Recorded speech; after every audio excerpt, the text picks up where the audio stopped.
Sam, slowly we're getting towards Christmas. Yeah, and it's about this time of year you start, maybe in a few weeks' time when it really does start hitting Christmas season. We did jump the gun. We've jumped it a little bit. We're doing a very early Christmas special tomorrow night on Channel 10 from my mum's house. Yeah, but I guess we thought it was probably it's a bit closer to Christmas than it is. Doesn't matter. Yeah. We're still happy to embrace Christmas this early. Yeah. I say let's get on with it. But it's about this time of the year you start hearing Christmas carols. Yeah. And we've been talking a little bit about Christmas carols on the show, and another one that sort of popped up in my mind was the 12 Days of Christmas. Yeah. Where basically the song is just listing all the gifts that this person's true love has got them, which on the surface seems like a really nice thing to do. Yeah. But when you really have a think about it, I think it might get a bit weird to be receiving that many gifts from your true love. And I think somewhere along the line, maybe towards the end of all the gifts, you'd have to make a phone call, something like this.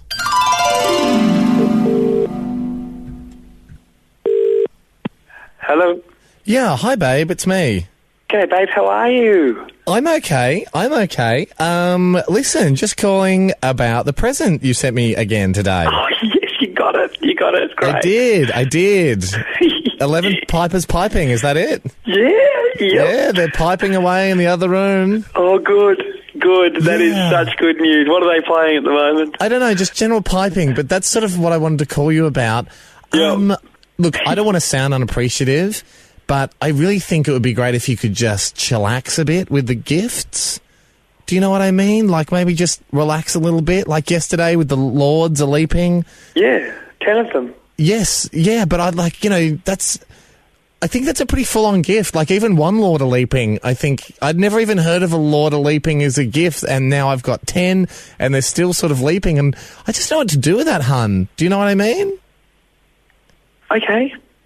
Yeah. No, sorry. Are you okay with that? Because, that's... like I said, I'm so appreciative. Like, it's such a generous gift. You realise... did you see how high they can leap? I know. It's just like, this has been going on for like 11 days now, I think. And the calling birds, the French hens, the swans are swimming. Yes, I'm glad you got them. Yeah, I know. It's just a bit full on, I reckon, with all the gifts. Because, like, I don't even have a pool. I don't know where to put the swans. I don't know how to take care of swans. And I had the maids are milking, and I've just had to get the maids to, like, look after the swans.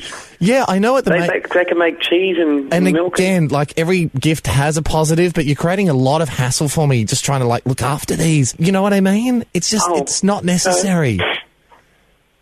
Do you want... I don't want to upset you, but... No, it's fine. Do you know what I mean, babes? It's just like, I got you a Jaffa lion, and I've got geese and French hens turning up at work and Lords are leaping. Is that it? I mean, are the gifts finished? Is that it? What day are we up to? I think this is the 11th. There may be one more. Can you cancel it, babe? Just because it's the... Yep. No, that's fine.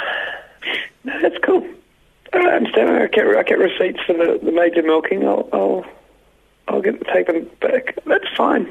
Sorry, it's super nice of you. Like, it was super... Do you still want me to come over? Yeah, I guess. I'm just a bit weirded out by the gifts. No.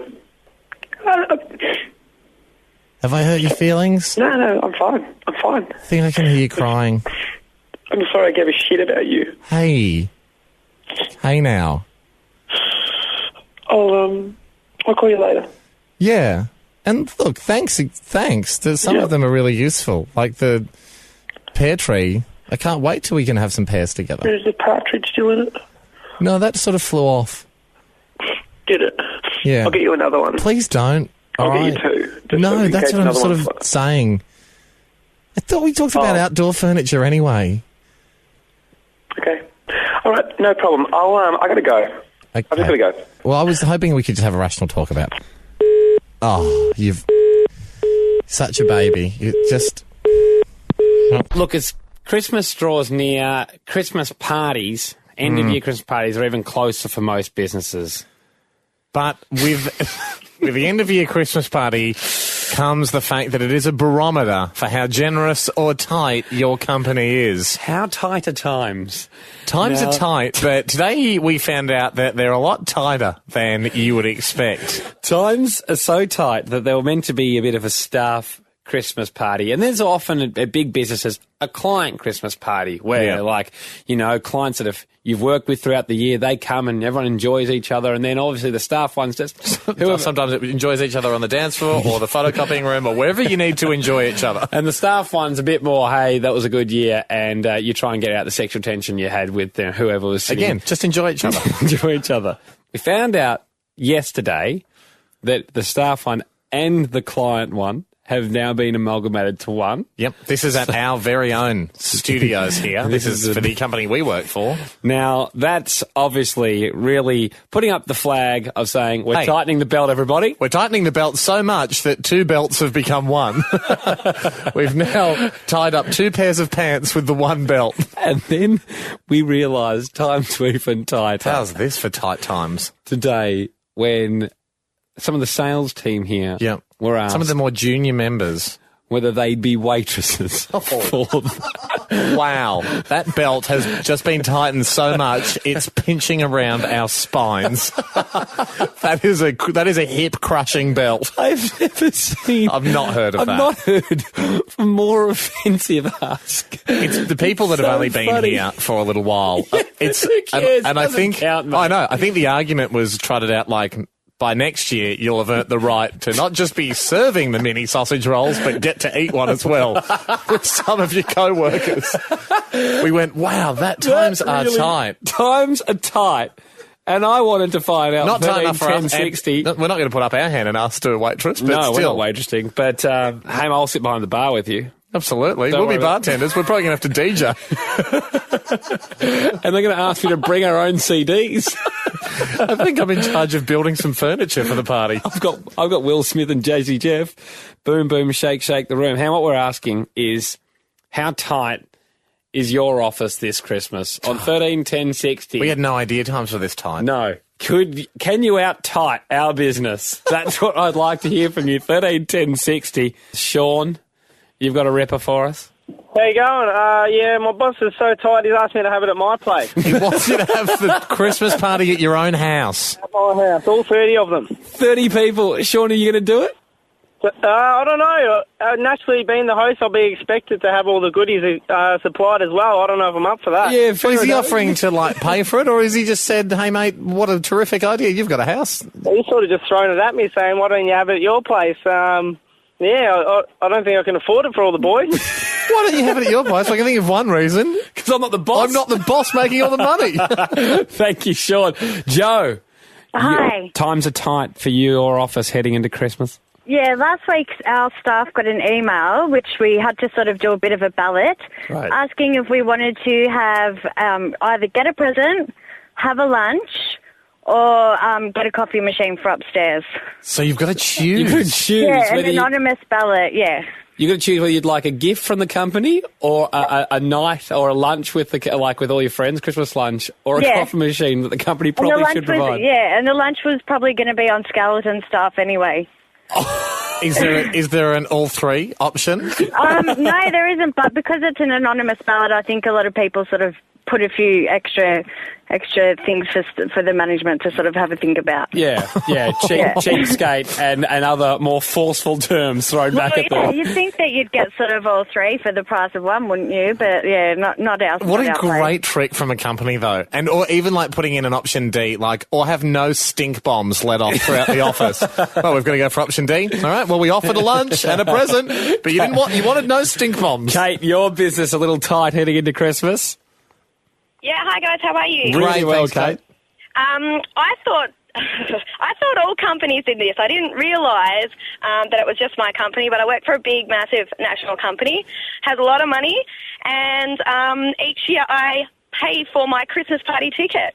You buy tickets to the Christmas party? What do you mean? Yeah, it's $50 for staff, $30 for staff members, and if you want to bring a friend, $50 for them. To make matters worse, this year what they've decided to do is cut out spirits. So we're paying for our Christmas party, and we don't even get spirits. They're making off a profit. That's amazing. What, they got Dimitri from Paris coming out? It's like a New Year's Eve party. Thank you, Kate. James, wrap this up for us. Who is in a tight position at your business, are you, mate? Yes, mate. Our Christmas party's going to be that tight this year that my boss has brewed his own beer. He's brewed his own beer. Oh, James, if Andy and I had a shot at homebrew, if our shot is anything to go by, then enjoy your Christmas drinking something that tastes like lightly carbonated dirty bathwater. Thank you very much, James. Keep them coming in on the email because I love them, and hopefully get to a few more. This might have to be a running segment until we're off air. How tight are times? Tight times are tight, Ham, but I suppose businesses will look for any excuse to blame. The survey one is a ripper. Yeah. How's that? Do you want a Christmas party, or we won't take one of your pets hostage? Oh, I'd like to save my pet. All right, we offered. Here's what we're about to do, everybody.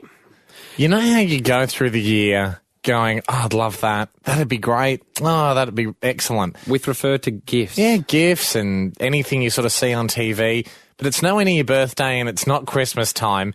Then for some reason, when you get near Christmas and you get aunties and family members saying, hey, what do you want for Christmas? You can't think of anything you want. You've spent the whole year wanting stuff. You get to Christmas time, you panic, your brain jams up. If you are one of those people that literally thought that they had good ideas throughout the year, but now have no idea what it is you want for Christmas, call now, 131060. We're going to help somebody out on the show today in a bit of an experiment that I hope by using somebody as our guinea pig, we can then help the greater population. Oh, absolutely, Ham. I need to be helped. And not just presents for myself, but presents for my partner. I sit there all year going, I've got some great ideas for you. Oh, that'd be good. Oh, yeah, that's great. 3 weeks out is where panic sits in. Yeah. Then you panic for at least 2 weeks. Sure. Well, I only do Christmas shopping on Christmas Eve. Yeah. I figure the crowds have thinned out by then and it's a good time to hit. I mean, you'd think, Ham, for yourself, right, where people are trying to buy for you, just listing the things that you've bought yourself throughout the year. Robotic kangaroo boots, gorilla suit. It hints at if you had some sort of random noun generator or random object generator, that would be a fairly good present for me. There doesn't seem to be too much behind it. That's why we want to help someone else. Kathy has given us a call. Kathy, you don't know what you want for Christmas. No idea. Kathy, do you have a boyfriend? Yeah. So this is good. This is going to be helping out not just people think in your mind, but maybe a super situation for you going, I wonder what I want, but for people thinking that they have to buy for someone else. How old are you, Kathy? 24. A 24-year-old female. Kathy, this is what we're going to do. We've focused on the people that don't know what they want. Yep. You are our guinea pig, Kathy. We'll now close the phone lines off and reset it. And on 131060 now, if you do know what you want for Christmas, call up and tell us what you want, and maybe Kathy will want the same thing. We'll check with Kathy whether she wants it. Hopefully it helps people in their cars, jogs people's ideas bank for what they can give other people, what they want themselves. Oh, yeah, that is what I want. That's a good thing to put on the list for the aunties. Amy starts on 131060. Amy, you're getting your partner something? Yeah, foosball table, you know, the little soccer tables? You bet. Kathy, is that something you'd want? No. That hasn't helped Kathy. That's all right, but it might help someone else, Amy. Leanne, what are you getting for Christmas? A hair straightener. Hair straightener? Does that help you, Kathy? I've got one. Oh, okay. Tough nut to crack, Kathy. David, on 131060, what do you want for Christmas? Yeah, hey boys. I want Guitar Hero 4, the band kit. The band kit. Kathy, would you like to rock out to Guitar Hero 4? That's actually pretty good. Oh, David! Now we're talking. This is where you see the power of what do you want for Christmas working. Thank you, David. That can go on your list, Kathy. Tracy, what do you want? A Pandora bracelet. What is that? It's like a charm bracelet, but it's got the charms click around the bracelet. Okay. Sounds Kathy. awesome. Kathy?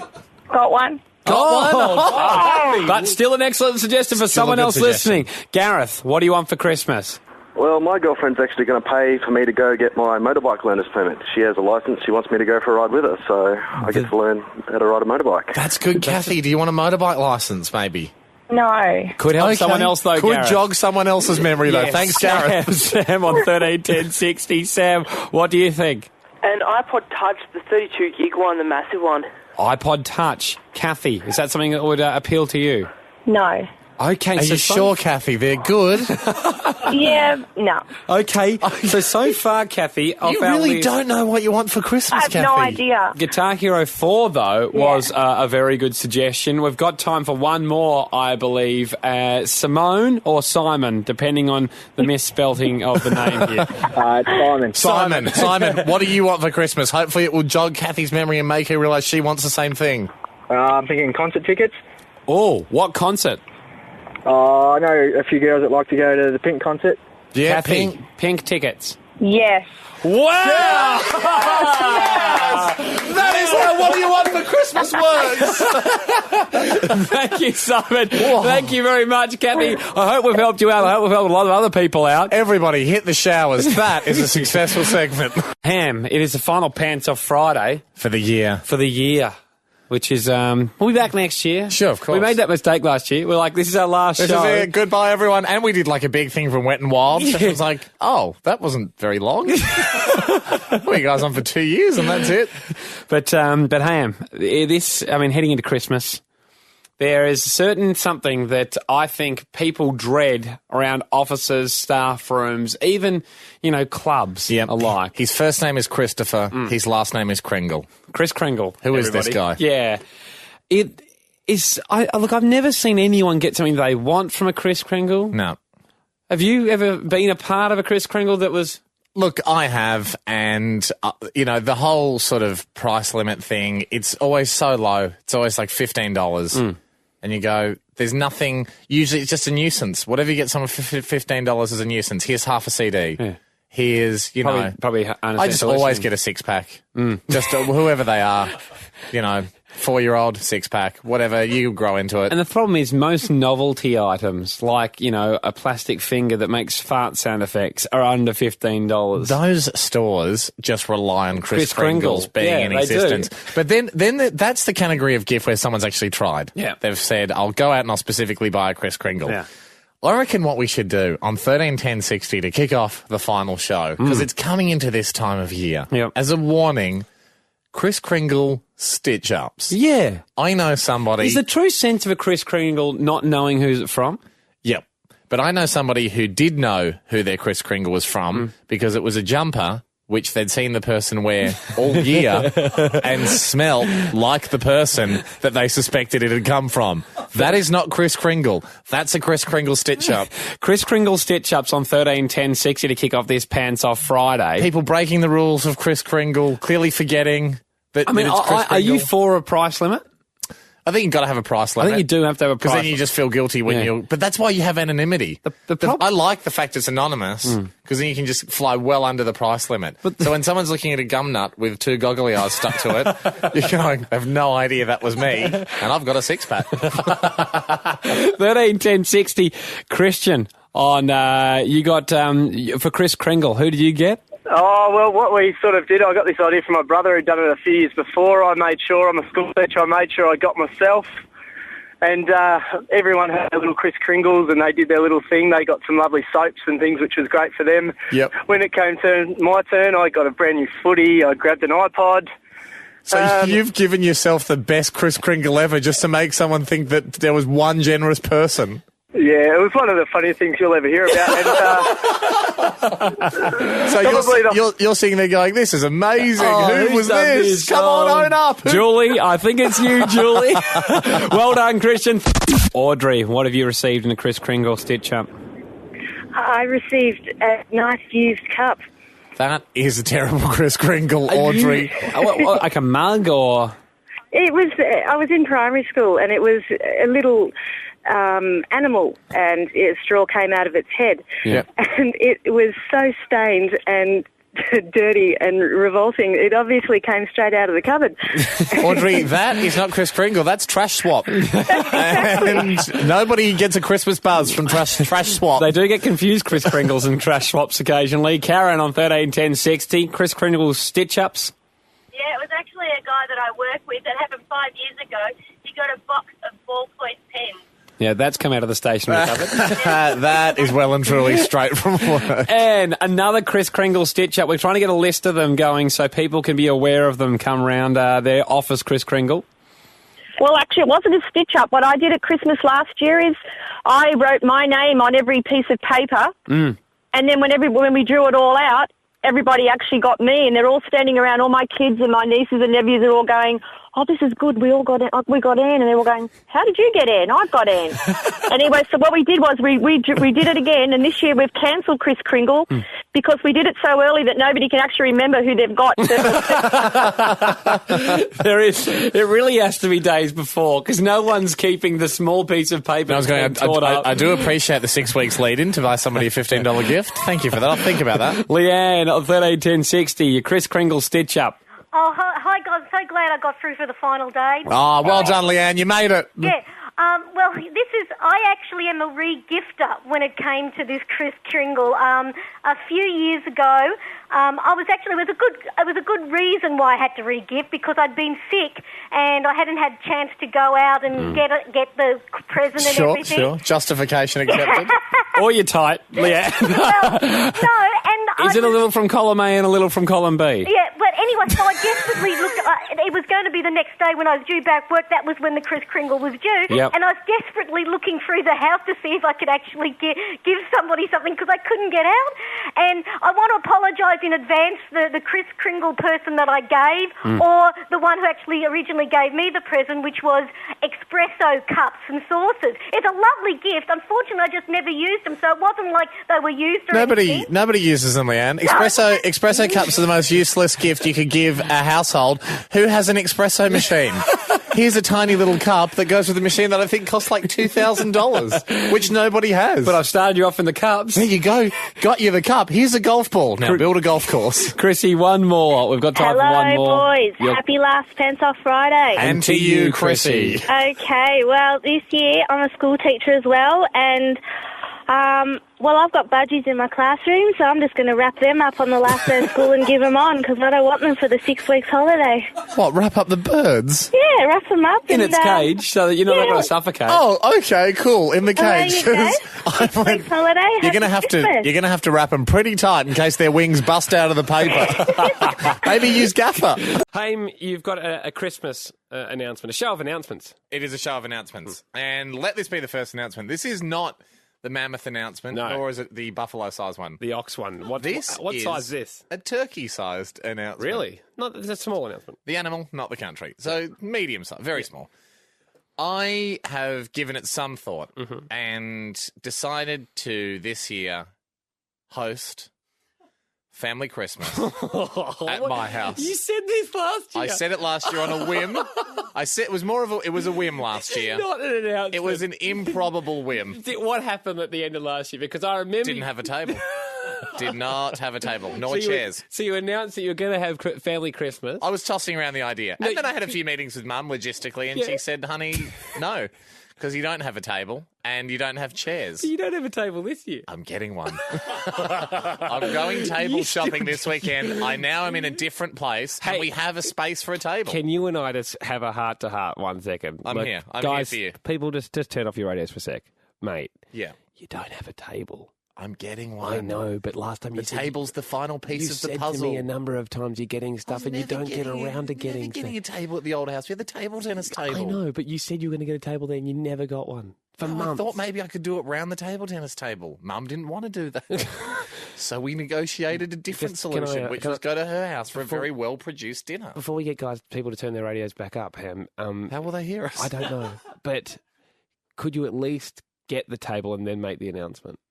I'm worried again you're going in. Andy, the Olympic City goes, yeah, we'll have the Olympics, and then they do the work. I've committed. I've said to the back up, everybody. I've said to the international organisers of Christmas, yes, I will host the event, and now we get to work. Much like Rio de Janeiro is probably doing now, except minus possibly favela wars. But do you know what's happening? It's going to be the equivalent. You're the equivalent of Athens. There's going to be a lot of people going, they're not going to be ready in time. Yeah. They're not going to be ready in time. And then we bloody pulled through. Yeah, but I don't think you will. It was the fourth best Olympics ever. I don't think you will pull through. All I need is a table. It'll be the back rest at falls Sydney. Into place. We go back to Sydney, revert back to your mum's house. The rest falls into place. You get the table, you win the hearts of the people. What are you cooking? Christmas food. Yeah, so you're having a turkey. We'll have a turkey. You've never cooked a turkey in your life. Have you cooked anything in that oven at your house? Athens, you've never built a badminton stadium. Dear Athens, we loved your badminton stadium. Letter dated 2005. They also got people in to build the stadium. I'll They do didn't. that. They didn't have a crack at it themselves. I'll do they that. they subcontracted. You're not. You. I think it will be a special day, and I'm looking How many are you forward to eating for? providing How many are you cooking that. for? About 9. Have you ever cooked for that many? Yes, No, you in haven't. small When? pieces. I've cooked for single people up to 9 times. I don't even think you have done that. Is there a kind of salt you could put on chicken flesh to make it taste like turkey? Unbelievable. 13. We weren't meant to do this, but 13 10 60. It's not a crazy plan. Because there's two types of people out there. Let's assume I there's, have There's the table. people on my side, 90% of them, saying, and Hamish, call it off. Let's- Call it off. Call in if you feel like you need to really reason with him. Then there might be a 10% that are mad, and they're on your side. If they've got tips for you, call in 13 10 60. Last year I did not fail in this enterprise. I withdrew my bid. failed. I You withdrew my failed. bid to be the host house for the Christmas games. No one announces that. Yes, in my family they do. Let's go and back it's usually grandma or mum. And now there's a new kid on the block. I will host the Christmas. Let's go back to the Olympics analogy. Athens, 6 days before the event, didn't go, in fact, we better host it in Sydney because we're not ready and don't have any of the skills to pull this off. No, Athens on the way to bidding went, actually, no, we don't have a table. I've got plans to get a Pants table. off Friday. You have said something to me in the break. Mm-hmm. Would you like to repeat it? Because I will. Okay. I thought you might bring it up. No, you can go if you want. Yeah. Hamish is already outsourcing the turkey. You heard that. You're not doing Christmas. I am doing You're providing Christmas. a venue. I'm a venue. I'm all the trimmings. I'll have a tablecloth, candles. You don't even Christmas have a table. carols. It'll be a cloth on the ground. I've got time to organise to build the stadium. The turkey's hardly anything, Andy. It's like going, yes, we're Rio de Janeiro. We're having the Olympics. Hey, England, could you bring a high jump No, mat? it's No not. worries, Rio de Janeiro. That's turkey- nothing. the I'd turkey- happily bring that, but you still get the credit for the games. Thanks, England. You're a good guy. The turkey is the cauldron. No, it's as if they've run. So what? All the they've- cauldrons are probably made in China anyway. But they Beijing only have got the run kudos once. The flame across the entire world and got there and gone, where's your cauldron? Mum's bringing it. Mum's bringing it. Rebecca, you don't think Hamish has considered a few things? Absolutely. Hamish, Beck. have you thought about the cleaning up? No. Well, happy to it's do not it, just though. the cleaning, but you've got to have the house spick and span before your guests arrive. Only the rooms they're going in. No, well, okay. Beck, but then my the cleaning mum- up afterwards. My mum does this where she's like, if I'm ever at her house and people are coming over, she's like, I've got to clean the upstairs bathroom. No one's going there. You just clear a passage from the door to the entertaining area and hide everything else in the other rooms. Okay, I see where you're going, but I still think you're crazy. If You're I spot had on. an invitation to go somewhere, you should go. Exactly, Don't Rebecca. do it. Beck, I want to do something nice for my family, just like Rio de Janeiro wants to do something nice for its people by hosting the Olympics. Providing a broken stadium. People are the athletes are a little annoyed. Thank you, Rebecca. The athletes will be loving it. Hey, Lyndon, we've got here. You want to say something to Andy, Lyndon? I do. Andy, you are a disgrace. Thank you, I cannot believe you're trying to keep Hamish down. He's aiming for the stars.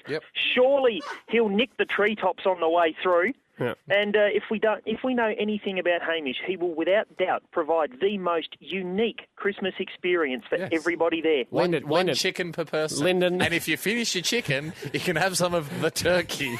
Well, I'll say winking because I know no one will finish a whole chicken.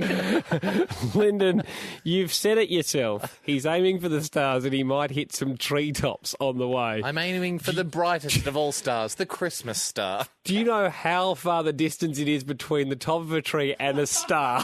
That's I'll how make big it. your fail is going to be. I'll take plenty of water. Thank you, Lyndon. Jake, 13 10 60. Has he made the biggest mistake of his life? No, I think you should use a Weber. What's that? You should use a Weber. Oh, barbecue. Barbecue turkey. Can you barbecue a turkey? You put it in. You just to heat the coals up. You and I sound like we have exactly the same amount of cooking experience. You just put it in. Slide it in.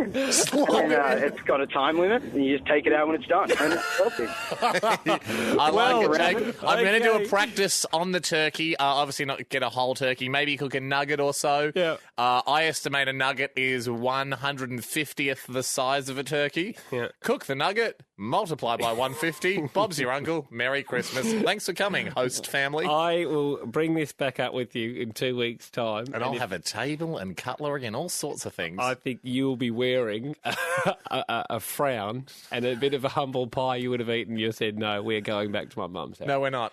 Hamish's house will host the Christmas Olympics. And today, the first day of December, marks the 25-day count for me hosting family Christmas at my house. Yep. The big lunch. I've secured the event. Now we just need to get a few things in order.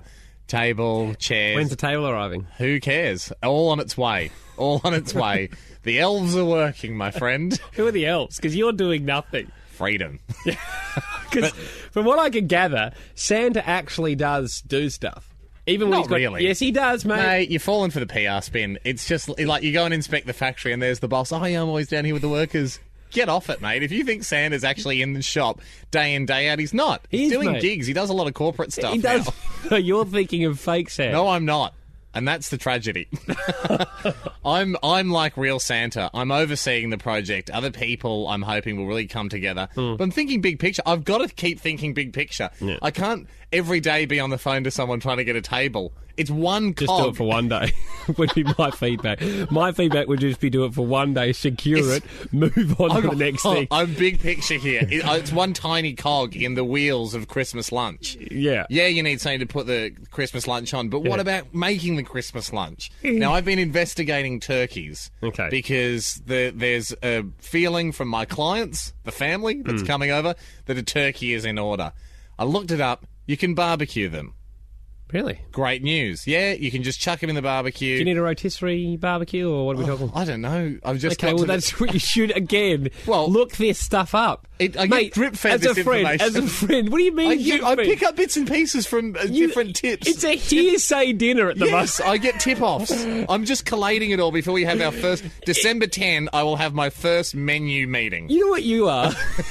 You're a Christmas lunch detective. You're going around trying to get clues as to how to do it, and hopefully it all comes together in the day. Ever eaten some pork? Who told you how to cook it? The thing is, you don't need this. This information is readily available. I'm preferring to just do it this way, gathering up tips, getting a vibe for the lunch, really. Good. I love you sitting in your little den with newspaper clippings of how a Christmas lunch more just getting out. I more get out on the street, talk to the man on the street. What do you do? How do you do it? Oh, yeah, coleslaw, good idea. Yep, think about that. Chicken nuggets, they're a winner, are they? All right, cool, for the kids. So anyway, I'm talking to this friend of mine, and I said, yes, I'm thinking of barbecuing the turkey. I'm going to look into that. And she said, oh, just be careful, because my dad tried to barbecue the turkey one year. Apparently there's some sort of airbag in the middle of a turkey when you buy it from the shop. Yeah. There's they normally put an airbag inside the turkey so it still keeps its shape, the cavity inside. Yep. So when you take it out, you can put your stuffing in. Right. Write that down. Another good tip. This is how I do it. Yeah. I get all these tips from people. Well, he didn't know about that. And had this big plastic sort of balloon, this plastic airbag in the middle of the turkey. Whacked it on the barbecue. After about an hour, the air has heated up and expanded and blown the turkey apart. If anyone's seen the Monty Python sketch where the guy eats too much food and just blows himself apart. So everyone's covered in turkey because everyone's standing around the barbecue admiring the handiwork of cooking the turkey on the barbecue. The dad's gone around and tried to pick up bits that he thought had landed in sanitary enough positions, like on already set tables because they were eating outside. There were some bits on like paper plates. He was like, well, that's all right. We're going to eat off that anyway. Anything that had just gone safely through the air and landed on a safe surface, he collected and served as lunch. It scared me straight a bit. I didn't know turkeys could explode. That's good news. This good is stuff my to point. know. Hey, pull out now. I'm No. urging you to pull out now, mate. The Christmas Olympic Committee has already secured the bid. It's not... It's a Christmas Too many wheels are in motion. The committee is not too proud. We have a to stadium half built. No, you don't. That's my problem. We've got orders you don't in even for have furniture. The foundations of a stadium. It's on its way. I've already thought... Mate, don't disappoint the crowd. Pull out now. I've already put too much work into this. I'm You not put pulling out. work into it. Prawns, thinking of them. You think you've thought of work. Well, I'm not wasting those man hours. Debbie on 131060. Your mum has a story that Hamish should be aware of before he makes the second biggest mistake of his life. I think so, yes. My mum cooked the turkey the night before because the next day was going to be like really very hot, 38 degrees, and she left it out, and I don't know why, but obviously she's a very good cook. Mm-hmm. I think she put a tea towel over it, and when she got up the next morning it was black because it was covered in ants. Don't leave the turkey outside. See, Debbie, you're right, but the thing is, Hamish would never have a turkey a day in advance. Two things separate me from your mum there, Debbie. Being pre-organised. I'm actually getting back from holidays on December 24th, so being pre-organised, and also the phrase, a very good cook. But I can... Well, you'll be safe then. I can protect for ants. My secret ingredient is ant red. It's based in a light ant red. I think you'll find it has a Mortine U. Rebecca on 131060. Your dad has a tale for... Don't do it. Don't do it. Really bad idea. My dad and his brothers, my uncles, caught the barbecue on fire. Like, the whole thing went up and we had to hose it down and it was a disaster. Did the turkey make it out alive? Well, not alive, but edible. It'd be amazing if it made it out alive. They've really screwed that up. We're lucky we made it out alive. Fair enough, Rebecca. Prue, you've got another one to add to the Christmas mess that Hamish is about to enjoy. Why is this? Yeah, you there, Hamish? Yes, I am, Prue. Okay, don't do it. It's all going to be a mess. Are you ready? Okay, yeah. We had the whole Christmas dinner set out, and I went to open the bottle of champagne. We pulled the tin stuff off the top of the bottle, and my cousin went to pass it to his dad, and the cork came out and hit the fluoro light, smashed the fluoro light in all of our food. Oh. And so we attempted to pick it all out, and my uncle told us that fluoro glass couldn't cut your body. So he convinced us that it would be okay. The words of a hungry man. Yeah, so we ate the lot. So you guys ate dinner with broken glass possibly in it? It was a little bit crunchy, but not too bad. Prue, and the other thing was, don't cheap out on the bonbons, because we got some last year, and all the hats were so wonky and out, and had bits missing out of them, and they were cheap, really cheap. Prue, bonbons is something we ought to tackle a little later on in this show. But Prue, obviously, the advantage was that your family is now 3 members less than it was last year after the glass incident, so you can afford a bit better ones. Thank you, Prue. Sharon, your uncle has a story, a tale of woe for home. Yeah, we had a Christmas at Mum's like we did every year, and the kitchen window sort of overlooked the top of the garage, and we'd put a above-ground pool on the top of the garage, and the Christmas lunch was laid out on the bench, ham cut, turkey, chickens, everything sliced in the beautiful bowls ready to be put up on the table, and my uncle did the belly buster from hell, and the tsunami came through the window and basically washed out Christmas lunch. What do you mean? So the pool water has just come in through the window? Yes, came through the kitchen window because it was an extension that was going to be built later on, but we put a pool up there. So a wave of water, I remember standing in the kitchen and seeing this wave of water come through the kitchen window. And someone going, we did not... for a big guy, he moved pretty fast when Mum was after him, so...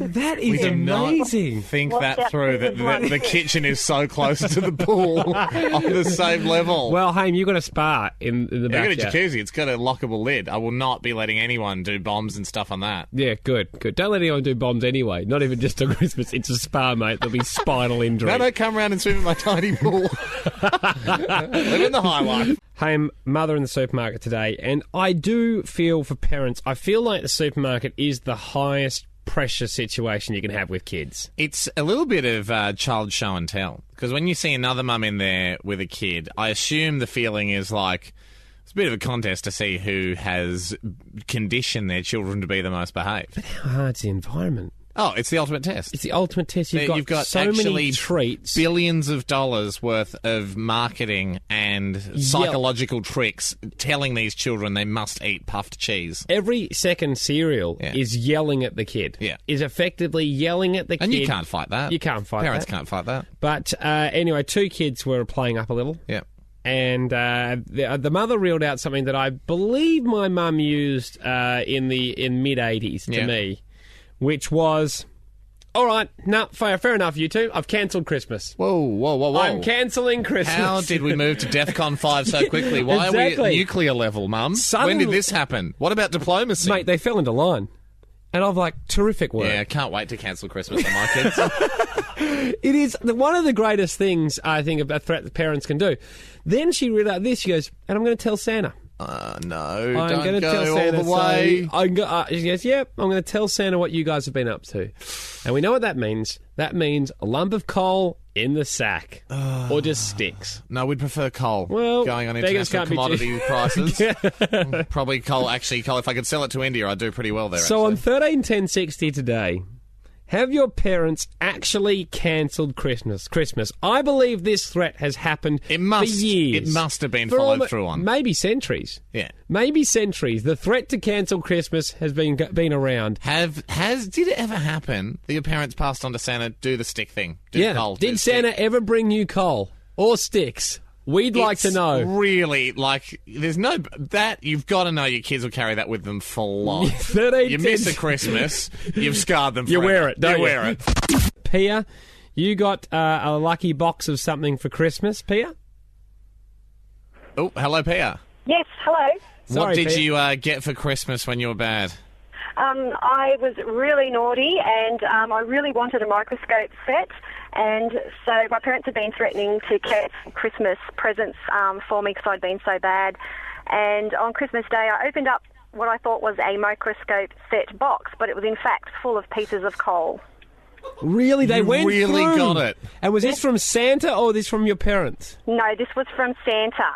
Santa brought the coal. They actually made the call. Pia, they told Santa. Did they try and tell you that you had in fact got a microscope and they were just atoms that you were seeing really close? Yes, it was really torturous because I really thought I was at that age where I was, How old were you, Pia? I was 8. 8? Yeah, that scarred is me for life. Yeah, well, you've annoyed Santa, and unfortunately, your parents passed it on to him. It's going to happen. Santa is right now at the North Pole burning a microscope in his coal burner. Brad, on 13/10/60s, what did your parents do? My mum used to threaten all through December that every time I was naughty, she'd tell Santa that I was naughty and he'd take a present off me. So all the years I'd wake up in the morning, go down to my Santa sack, and every year you can guarantee there'd be a couple of potatoes there. So I was always wondering... whether I'd actually lost presents for misbehaving or whether the potatoes were just thrown in.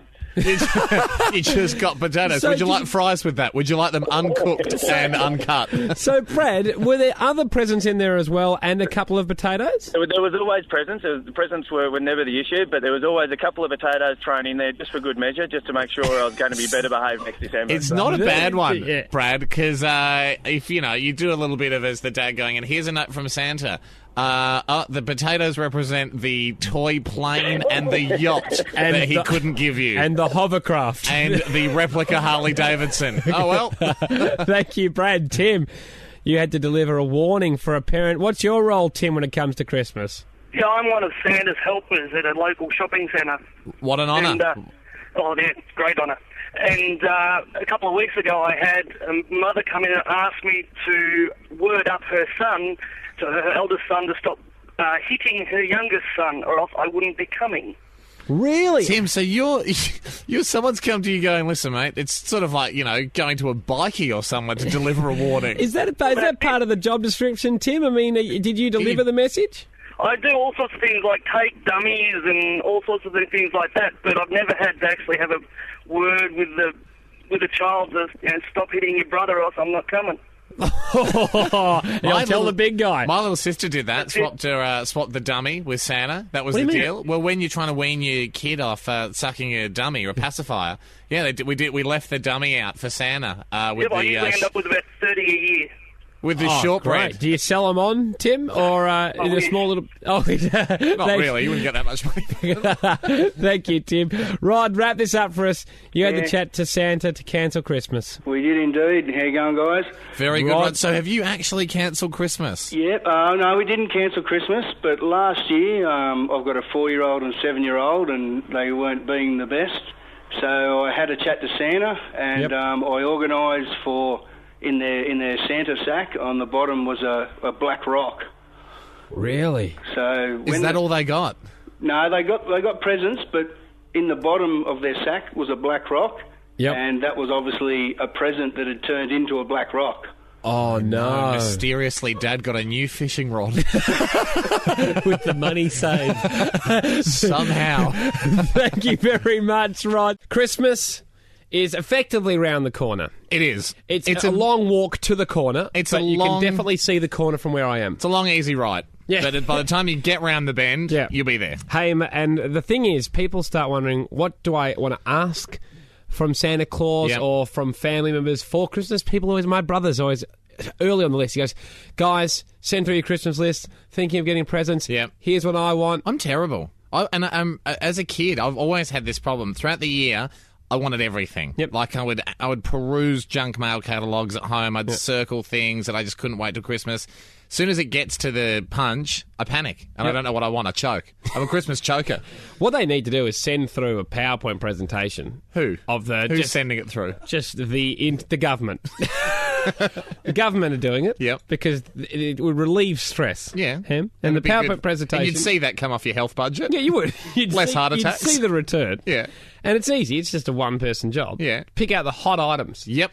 And you send through a male and a female version. Yep. So today we get in, we look at our inbox, we do a bit of YouTubing, or whatever we do. Then we get round to looking at the PowerPoint presentation from the government, and you click through it and you go, oh, yeah, I might want one of those. So it's like Oprah's favourite things, but it's K-Rudd's favourite things for men and women. But for instance, I mean... Sensible shoes. That could be good. I don't have a great pair of sensible shoes. In fact... I never thought we needed them. We don't, but that could be on the list. Yeah. And for instance, we were talking about this. Pizza ovens. Pizza ovens. Seeing a lot of that around Christmas at the moment. Yeah. A lot of people, those little, do it at home, simulator wood-fired pizza. Buzz. There's Christmas buzz about pizza ovens. Buzz about pizza ovens. I reckon that'll be on a lot of people's list. I'm putting it on mine now that I've just heard it. Yep. It's on. That's great. Well, I don't have one, perhaps I would love that. Maybe I'll put it on mine alongside the sensible shoe. Lovely. Everyone, wear your sensible shoes round to Andy's house and have a lovely crisp pizza. On 131060, what is their Christmas buzz about? What items? Let's do that. Let's try and help the government out with their PowerPoint presentation. What's the criteria here? It's not what do you want for Christmas, and we'll see if we want it as well. No, it's like because I'll just say yes to everything. Because what is their Christmas buzz? What have you had What have you had a lot of people saying that you might be into? Because sometimes in different years, things just pop up, and you go, "Where did this come from?" Now there's so much buzz about this. A couple of years ago, iPods. Fair to say that there was a lot of Christmas buzz around iPods. Now people know that they've got iPods. What's this year's iPod? Is it pizza makers? Is it pizza ovens? Big call. I feel that since they've been around for thousands of years, maybe, it's not pizza ovens. I don't want to get the guys that make the pizza ovens too excited by saying that they're this year's iPod. I mean, that's how stupid decisions are made. Have you seen this PowerPoint? 10,000. You see this presentation from Kevin Rudd? Apparently we're the new iPods. What's going on? How did that happen? Do we need more? 131060. Give us a buzz now. Brody on 131060. What's the Christmas buzz? What item? Twilight, boys. Twilight. Brody, that's it. You sound anything to do with Twilight. Anything. You sound whatsoever. distinctly like a man, though, Brody. Are you into Twilight?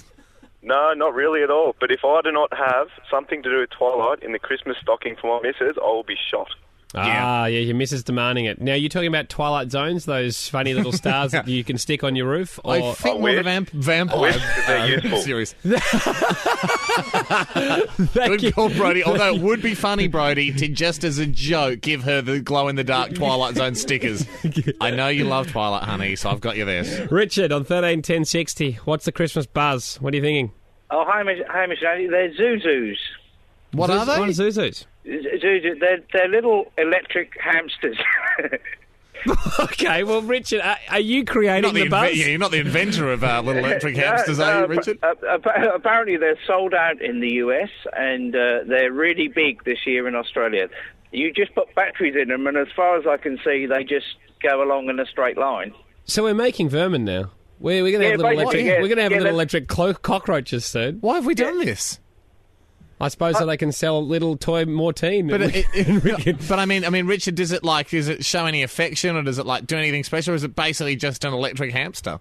It's called an interactive robotic toy. Oh, Richard, there's a fair bit of buzz about that. That's cool. That's a cool. Yeah, a lot of toys these days are learning. They get to know your face. I like it. Lauren, you've got a bit of Christmas buzz about what item? Roller skates. Roller skates? Yes, roller skates. Lauren, are you from 1970? Have you travelled to the future? Hello, haven't you been watching TV? The Bonds ad, the girls on the roller skate. So you think this is the year where roller skates come back in? Absolutely. No more rollerblades. Rollerblades are poo. Okay. I'm not sure if the Rollerblading Federation has quite adopted that slogan yet. But we do know that there was a battle in the late 90s between blades and skateboards, and clearly blades lost that. Yeah. But you think roller skates might be coming back? Absolutely. I've been waiting for about 20 years for them to come back. So Lauren, my housemate, John, doesn't enjoy me saying this, but he was actually such a good roller skater back in 1991, I think it was, that he went to the World Champs, came second in Colombia. Yeah. He was on an AIS scholarship for roller skating. And before they all laughed and took it off him. And he went to catch the novelty check, and all the guys from the AIS were hiding around the corner going, as if we'd give you money for roller skating. John's going to be delighted. He's probably got a box full of roller skates still somewhere. And just a quick wrap-up. I know this is almost a month late, but of Christmas lunch. At my house. And look, I've heard how it went, but I'm really keen for you to let everyone else know. I can safely say that I assumed and I sat back after a wonderful Christmas turkey on Christmas Day, and I knew that you'd be dishing out pigeon, a two-piece feed or a bucket from the Colonel. Just chasing possums around the backyard, going, if I can put enough seasoning on it, people might think it's a turkey nugget. You've laid down a few complimentary towels that you've stolen from hotels for people to sit on. But how did it go? It was a giant ordeal. It was a leap. It was a leap because I secured the rights to Christmas lunch in early November, but did not have a table or anything that I needed. But thought I had plenty of time to build the stadium. We'll have a terrific Olympics. Yeah. It got very close. Oh, because you went on holidays. You went away. You cannot be a stressed host. You can't. I mean, it just wouldn't have worked if I was at ground zero through the whole of December. Look, it would be disappointing if in India they've secured the Commonwealth Games. And currently the organiser is in Byron Bay. Then the whole country left.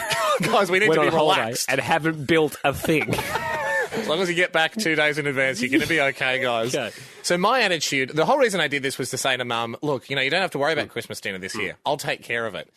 Would it be fair to say that your approach was one of nonchalant brilliance? That is what I've branded it. Nonchalant brilliance. Okay. To Mum, every time she asks, I'm a bit worried. Do you know what you're cooking? Have you thought it through? Just chillax, babe. Yeah. I'm on this. Yeah. This is what I Dangerous. Do. Throwing a nonchalant brilliance is dangerous because if I pull it off, they're like, oh, how good's this guy? Yeah. But if I don't, I'm the guy that didn't care about Christmas and just let it fail. But even if you're 5% off, you're like, people are like, well, he could have put the time into that instead of being nonchalant for the whole day. If you'd have stopped telling me to order chill pills and asked me to pick up some custard, it could have been a much better day.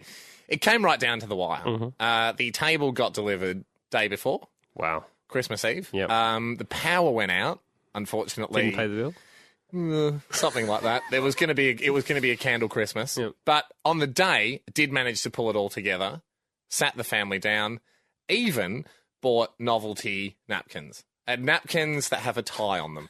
So you tuck them in and it's a tie. Now that's good. That's the finer points of Christmas. That's a lovely touch. Nothing nonchalant about that. That's specific excellence. That is very chalant. What I did, though, here's the strategy. Because this is the first time I've ever had a table, therefore ever had the family over for dinner. Yeah. I went... because we just did turkey and ham and My assistant chef was pretty good at that. Okay, so you didn't cook anything. I did. I cooked all the vegetables and some prawns. You boiled the vegetables and prawns on the barbie. And then grilled them. So several different things happening at once. My whole strategy, though, to impress Mum was because I don't know what it's meant to look like. Like, I'm in this transition between child to man. So, child to older child. I just went into homeware stores. I would find women about my mum's age and go, do you have an adult son? And they go, yeah. And say, point to something in here you would be impressed if you saw it in his house. And they go, oh, okay, well, sea salt flakes. Oh, wow. I go, okay, well, we'll take some sea salt flakes. Fig in rhubarb chutney. Anything or whatever. fig related. Thank you. I'll take that. Caramelised anything. Wow. Didn't end up needing it, but I flashed the onion jam at Mum a fair few times in the kitchen as she did all the cooking. Do you need the onion jam, Mum? I don't think so, darling. Okay. Well, I've got it. It's there. It's a gourmet kitchen. Hey, Merry Christmas is a fun thing to say. Certainly is. And you only get to do it once a year, right? Yep. And do we just sneak a few in? Few in Feb? Few in March? I was wondering, is it the Christmas part or is it the fact that the day is merry, which I like? Wishing someone a merry something. Merry Sunday. I think that makes me just as happy. And it worries me that Christmas has a monopoly. Say I prefer Christmas over just a normal That's Sunday. You're used to it, mate, though.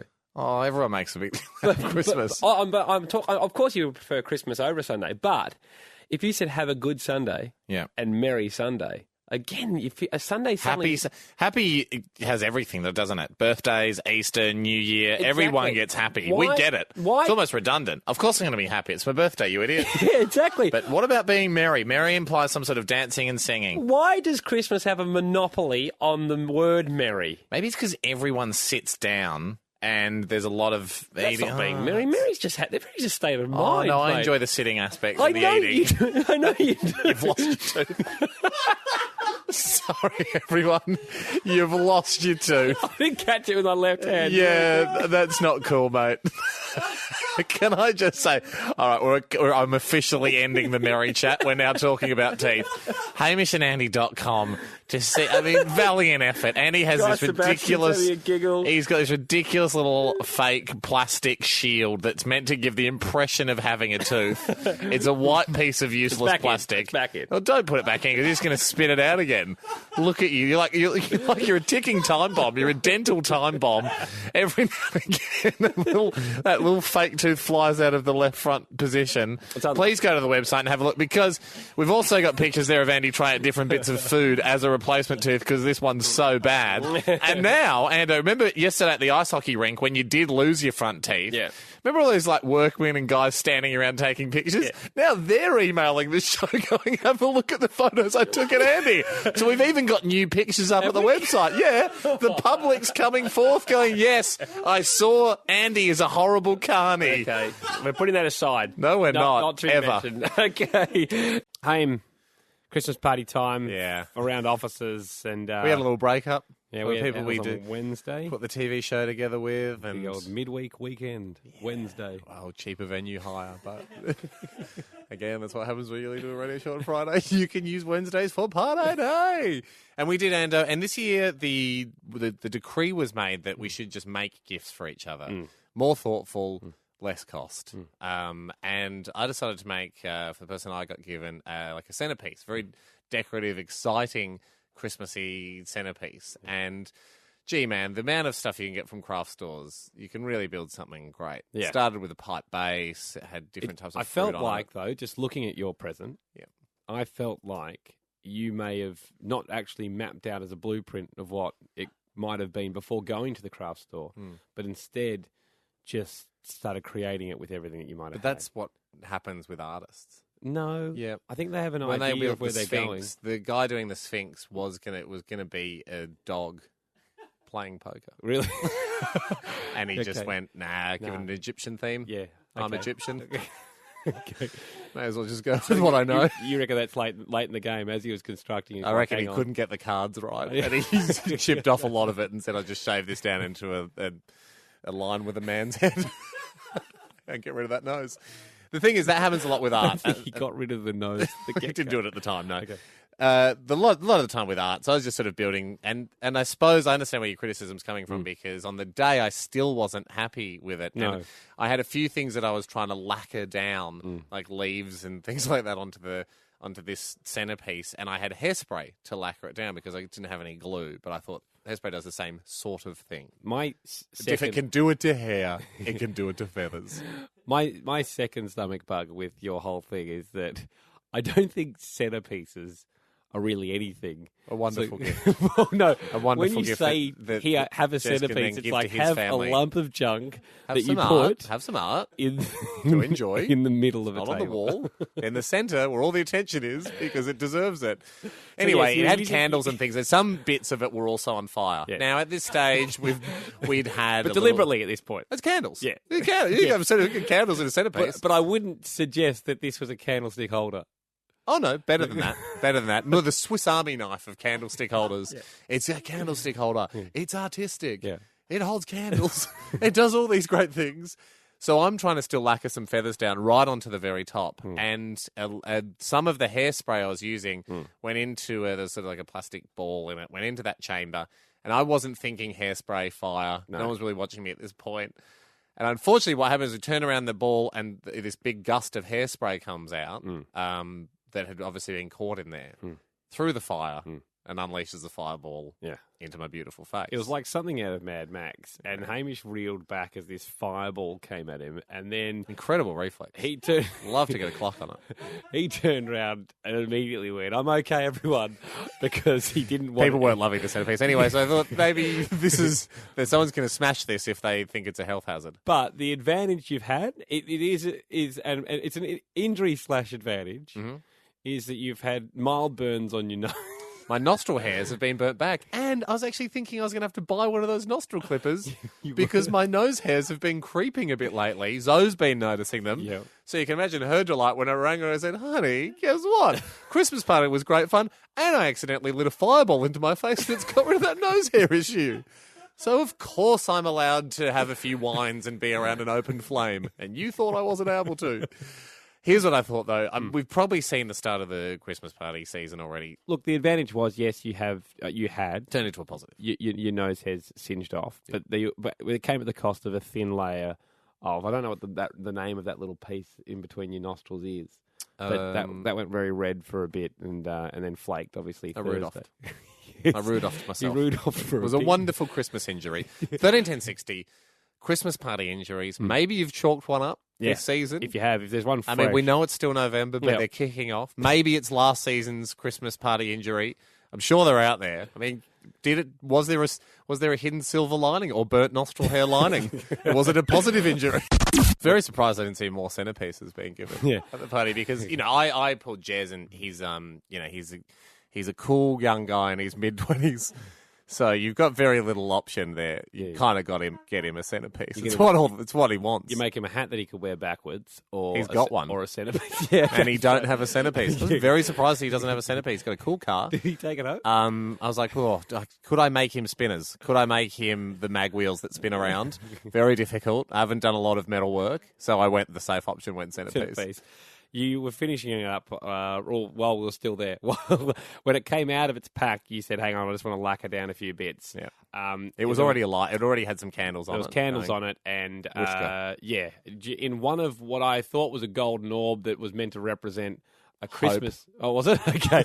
Felt like a Christmas ball, meaning that... Hope in 2013. Okay, so you can have it on your centre of your table the whole year. Okay. Yeah. And it could be an Easter egg too, if you want to pull it out at Easter. Inside that ball built up of hairspray gas that you try to use lacquer down some feathers with, that caught alight and a flaming ball of disaster just headed at your nose and burnt all your nostrils. Got my face. Yeah. A wonderful Christmas was had by all. Short on 131060, a Christmas injury for you, mate. Last Christmas party, my boss actually tore his ACL on the dance floor. Oh, you should never go for a contested mark on the dance floor. What move was he trying to pull? We were all just getting pretty rowdy. We were listening to Brian Adams' Summer of '69, so everyone was, it's a classic, Australian classic, and there went his ACL and down on the dance floor.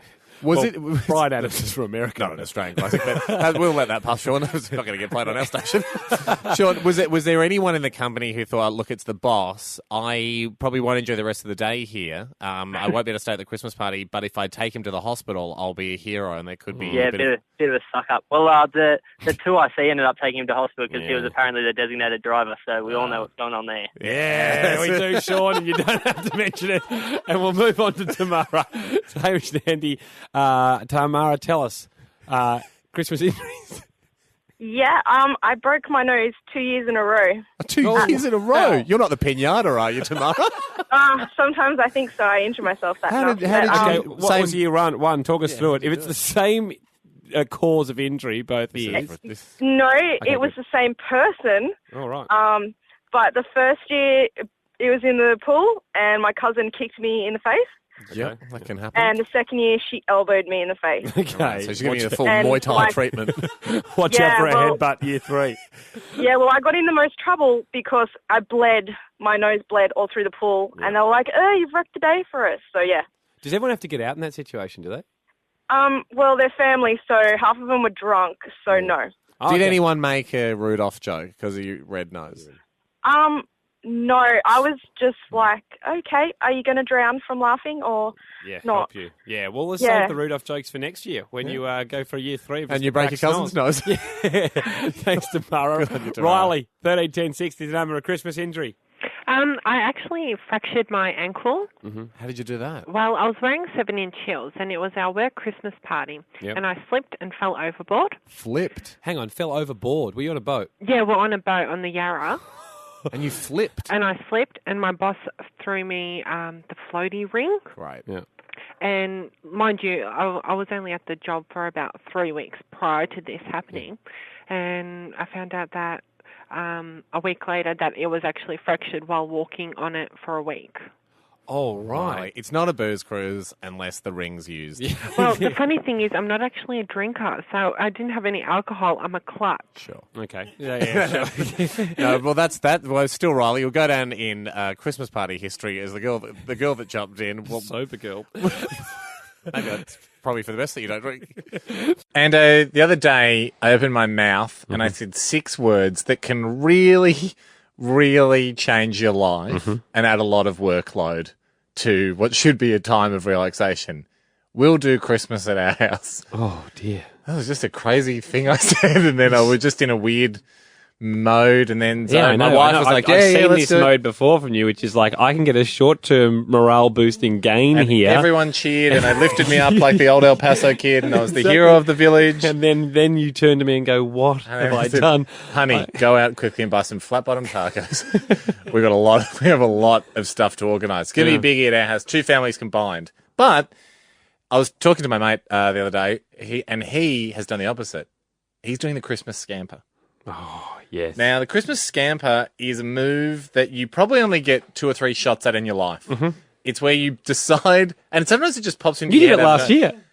Not last year before. Yeah. Last year was first Christmas. Now that we've got a kid, we'll never scamper again. Yep. You can't rob the family of a baby, especially around Christmas time. But the 1 year before we had a child, Zoe and I went, this could be our last chance ever to scamper. And we scampered. I've scampered 3 times in my life, and that's probably the maximum a child can scamper. Yeah. Don't get me wrong.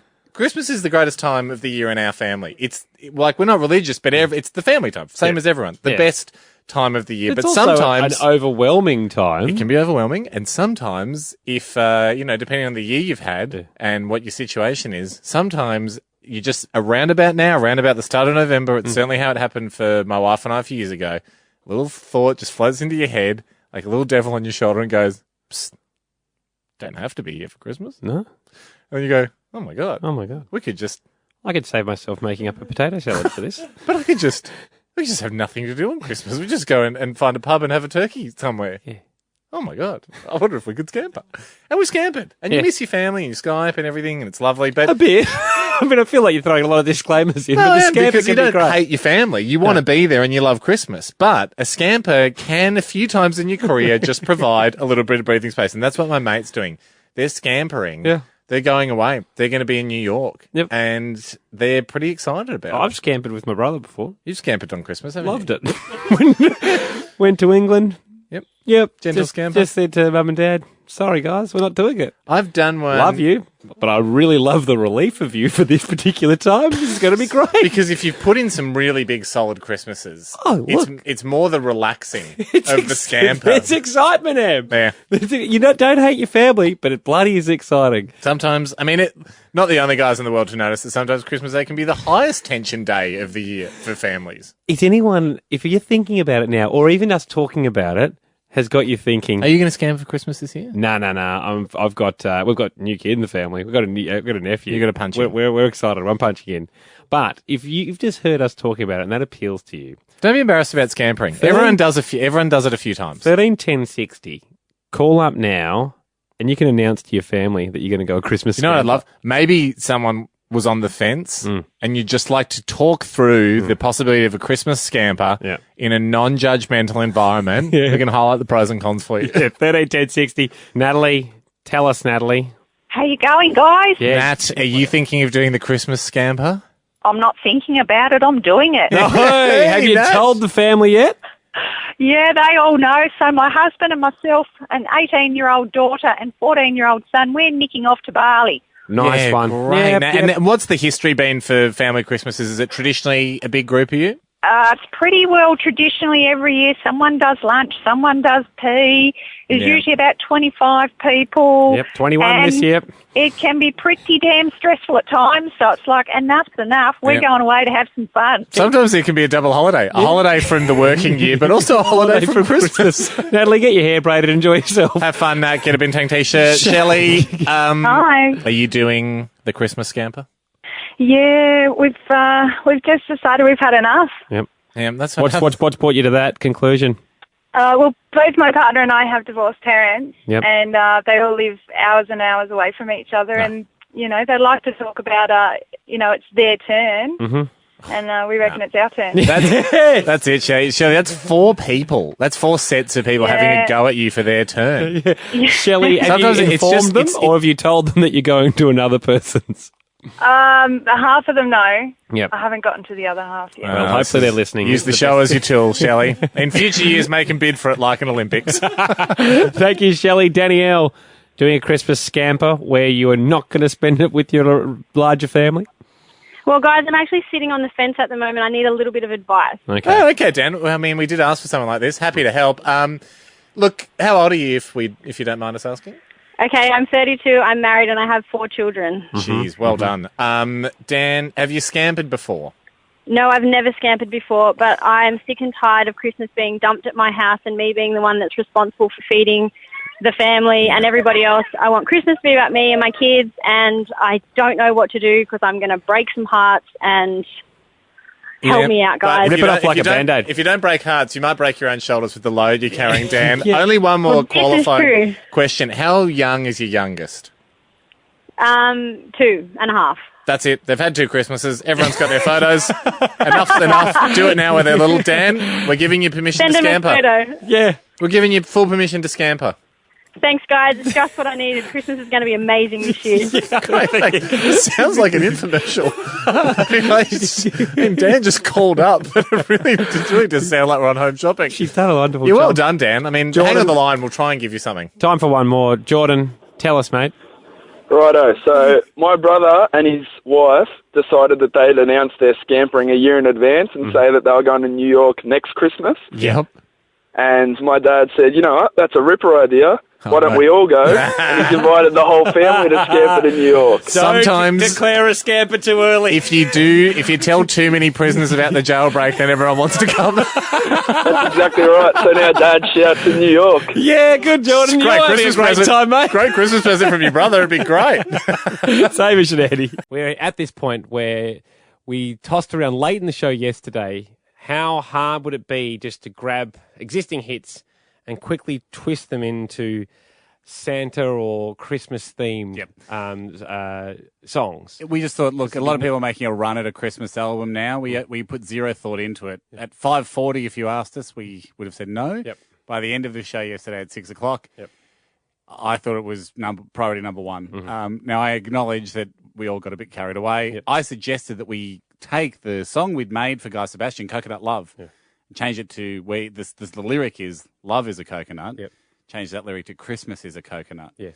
Which kind of works because it's sort of like, it's difficult to get but into. that lyric- Then once you're inside, you enjoy it. Yeah, but then once we got to the "Come Swim with Me in the Christmas Water" and the Palm Tree of Life, all that stuff, it didn't work. So we thought, are there other songs out there that could be more easily switched into Christmas songs? Yep. Changing less lyrics.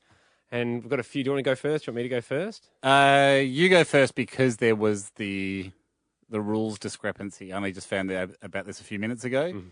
I thought we weren't allowed to change the lyrics. I thought we had to slip a word in around the existing lyrics. Have you changed them? Yeah, I've changed them because you were changing coconut with Christmas. Yes, but then I've based off It's a Beautiful Christmas Day, the U2 Right. song. I thought that we were just trying to slip Christmas in. Anyway, you go first. Okay, here's one. Here's one could work. Great. Holy night. Yeah, good. Perfect. That still works. Christmas tree. Oh, yeah. Holy night. That is very good. That's not bad, is it? Okay, so that's Chris Isaac probably has that, though, on his album. Yeah, it could already be taken. This one I'm a bit more dubious about. We'll see what you think. Yep. Santa on my shirt. Santa on my shirt. So Santa. It hurts. And I'm too Santa for Milan. Santa for Milan, New York, and Japan. I don't know if Santa's an adjective. I think he's a noun. Isn't he? Yeah. As I said, that was troublesome. But You could be, I'm too festive for my shirt. Yeah, that's probably. Well, we picked Santa. That's like the S. I'm too pudding for my shirt, which could work. I think we all get a bit too pudding for our shirts on Christmas. Okay, but that's good. That's good. Said Santa in my head, and that's why maybe this one's more appropriate for him. You had one shot, one opportunity to deliver every present to all the kids in the world. Right. One moment. Did you capture it? Or just let it slip? Yo. His palms are sweaty, knees weak, arms are heavy. He's got a giant sack on his shoulder and it's full of prezzies. He's nervous, but on the surface he looks calm and ready. He drops down a chimney, but he keeps on forgetting what he wrote down. Oh, he doesn't know where the kids are, Yeah. which one's he going to, and how far, that kind of stuff. It goes on forever. Well, he does know though where he's going, though, doesn't he? But that's these problems. Oh, that's the excitement. He's sweaty. But then he works. second verse, he'd figure it out. He's got it. He's at Julie's. He's at Darren's. That kind of thing. Don't list all the kids. That's a long song. Well, it could be. Okay, no, very good. Thank you. Again, I thought the rule was we weren't allowed to change lyrics. Okay. So we had to put a Christmas message in around an existing hit song. Similar to U2's It's a Beautiful Christmas Day. Okay. So this is my first attempt. I've been popping, man, I feel just like a rock star. At Christmas. All my brothers got that gas and they always be smoking like a rock star. At Christmas. Seamless. So it's about how you feel like a rock star at Christmas sometimes. Because, office parties. I'm got getting a the bit more time vibe. off. Getting the vibe. I spent a bit more time on mine. Again, no, I spent most of my time investigating songs that I could squeeze something in around the rules. Next one, Ed Sheeran's Perfect. Pretty popular song at the moment. If you could twist this, that'd be a moneymaker. I will not give you up this time. Of year. Darling, just kiss me slow. Under the mistletoe. Your heart is all I own. What did you celebrate? I said got it. Because I had to fit in under the mistletoe in the space Ed would take a breath in. That's not bad, though. I think that still works as well. Speaking of not bad. Yeah. So this is next it worth one, playing the next one? It is worth playing it. So Marshy, who makes all this stuff for us, right? I've done some bad stuff in Marshy's booth. Like I've done some bad songs. I've gone to some pretty dubious ideas. Often in there, just try and make things up. I've got so many head shakes from Marshy over the year that I've almost come to expect a head shake as the norm sometimes. I've never seen Marshy put his head on the desk and collapse with despair. when you were recording this one? So for this Christmas song, once he figured out what I was going for, that's where... Because I think in my head, things sound a lot different because he knows music. Yeah. Things sound possible to me. And then he is always the one to go, mate, that's just... you can't do that. All right, what you're have a trying to listen. do here doesn't work. When he figured this one out, that's when I got the head collapse. Dolph. Dolph. Rudolph boy. Rudolph boy. everyone is saying Rudolph boy. Dolph.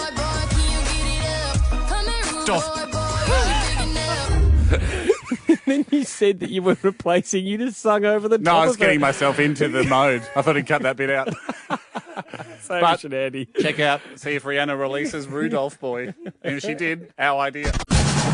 In 1972, a crack commando unit of marketing specialists invented a new retail holiday that previously didn't exist. It promptly became a hit.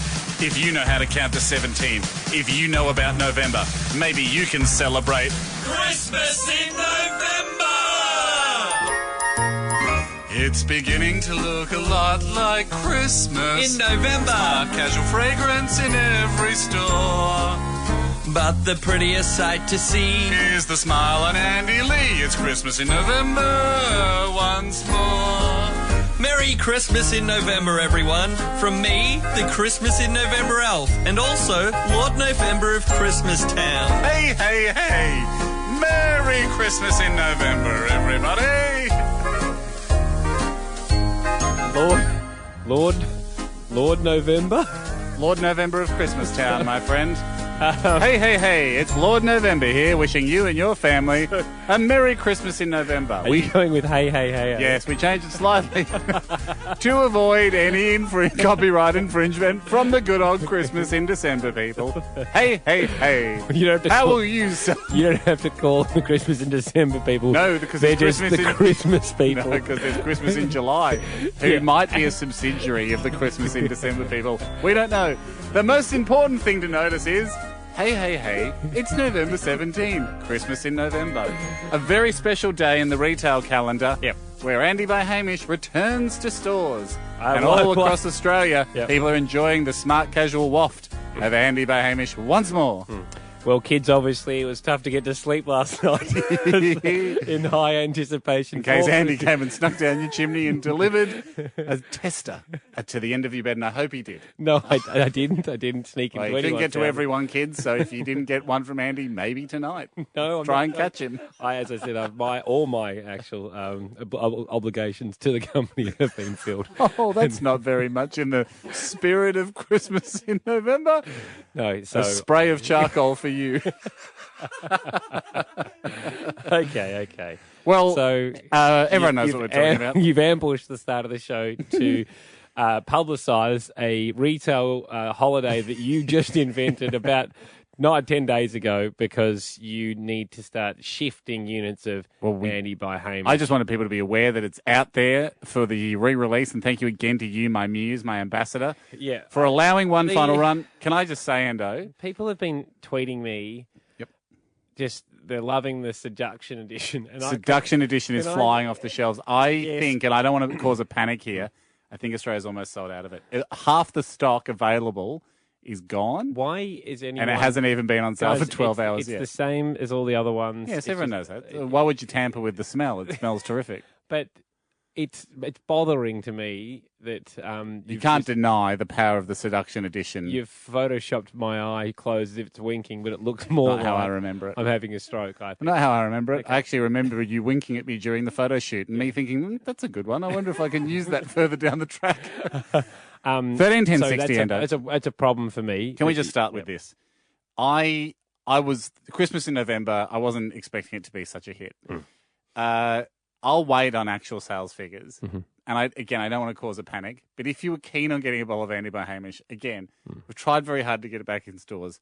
I'd recommend going in sometime tonight or perhaps at the latest tomorrow morning in selected areas because it seems to have moved fast again. Well, it's just so you know, it's never coming back out again. Like this is what I'm trying to tell people. I had to really twist a reluctant male model's arms. Not going to name names, but I had to really twist a certain ambassador's arm to get this re-released. It won't. I know it won't happen again. So if you want some, it's out there. 131060 though, as Ando mentioned, it's not just Andy by Hamish that's on shelves now. That's the classic edition. There's also the signature edition, the Seduction Edition, or the limited edition, which has limited edition written at the top. 131060. Have you picked up a bottle of the new stuff? Do you love it? Has the Seduction Edition worked for you? Have you already seduced someone? Or, here's another thing I'd like to know. Since the original Andy by Hamish came out and we sold through that original run, geez, almost 2 months ago. Was today your refill bottle? Easily 2 months ago. Was today your refill bottle? Had you used your whole bottle and you went back to get more? 13 10 60. Talk to your people, Ando. Talk to your customers. They'll love the chance to get inside the mind of an ambassador, find out who you were winking at, why you winked, how they can wink like you. I never winked. Anyway. This is the Hamish and Andy Show podcast. And hey, what are you asking these people? I'm just saying generally, happy Christmas in November, November 17, a now well-recognised retail holiday to commemorate, coincidentally, the relaunch and the last time, can't stress that enough, that Andy by Hamish will be on shelves in Australia. If you are a fragrance fan, and I know a lot of people are, we're just taking a lot of calls. If you're a connoisseur, you are out today to try and get a bottle. Ahoy, Darren, I believe you did just that. Ahoy, and happy birthday, Andy. And Merry Christmas in November, Daz. Merry Christmas. I tried to get a bottle last time, went to 3 Chemist Warehouses and failed. This time I walked into Box Hill Chemist Warehouse, and it was like the Holy Grail. There was 5 shelves full of them. Oh, great. That's the good stuff. That is like Indiana Jones and the Holy Grail. I hope you selected wisely. I did. I got 2 signatures, one for Christmas in November and one to wrap up and give myself in Christmas in December. I forgot about that holiday. 2 signatures, Darren. Were there any seductions left? There was a couple of seductions left. They were the first to go. I only seen 2 of the seductions at the bottom. There's a lot of limited and signature left. Okay, signature is probably my favourite. You just wrote signature on it. It's no one's specific signature. Yeah, that's my handwriting though, Darren. But Andy, of course, would not do his signature. I wouldn't sign it, no way. I can only make him do promotional things that were in my initial contract. A contract now, I realise, left a lot of blank areas. Yes. Aidan on 13 10 60. Aidan, you're celebrating Christmas in November. I am, boys. Ahoy. Ahoy. Merry Christmas in November, Aidan. Merry Christmas and happy birthday, Andy. No need. This is so strange. Aidan, like your Jesus. You went... Birthday on Christmas. November Jesus. Aidan...